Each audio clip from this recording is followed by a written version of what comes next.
সালা গেল কোথায়? এখনো আসছে না, 2 ঘন্টা হলো ফোন করেছি। হ্যাঁ ভাই, এসে গেছি। রাস্তায় একটা মাল দেখে ফেলেছিলাম, তাই ওর একটু পিছু নিয়েছিলাম, এজন্য দেরি হয়ে গেল। সারা তুই জীবনে ভালো হবি না। সারাদিন রুমে থাকতে থাকতে বোর হয়ে গেছি।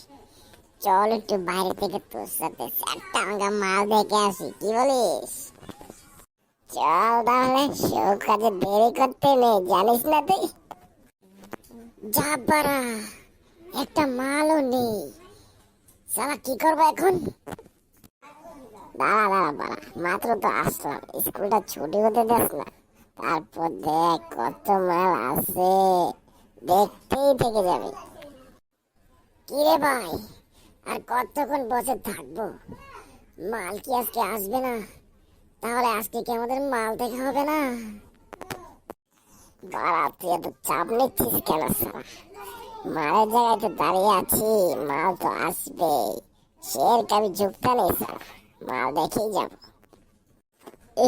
ঠিক আছে ভাই, ঠিক আছে, দিল খুশ করে দিলি ভাই। ঠিক আছে। আরে সালা, আমি তো ভুলেই গেছিলাম আজকে তো স্কুল বন্ধ রে। টেনশন নিস না, চল ক্লাবে যাই, ওইখানে অনেক মাল আছে। ওহ, পরিবেশটা তো খুব সুন্দর লাগছে রে ভাই। সালা দেখলাম কেমন মজা লাগছে। একটু পরে যখন মালগুলো আসবে না সালা, তখন তো সালা জমে যাবে, জমে ক্ষীর হয়ে যাবে। কি রে ভাই, আর কতক্ষণ থাকবো এভাবে? একটাও তো মাল দেখছি না। আবে সালা, চাপ নিচ্ছিস কেন?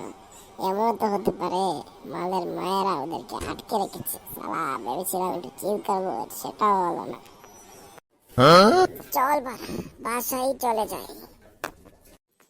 সালা আজকে ফ্রাইডে দেখে আর মাল দেখা হলো না। যা, তুই খেয়ে ঘুমিয়ে যা, আমিও চললাম বাড়ি। যা সালা, তুই আর কখনো মালের কথা বলবি না, যা।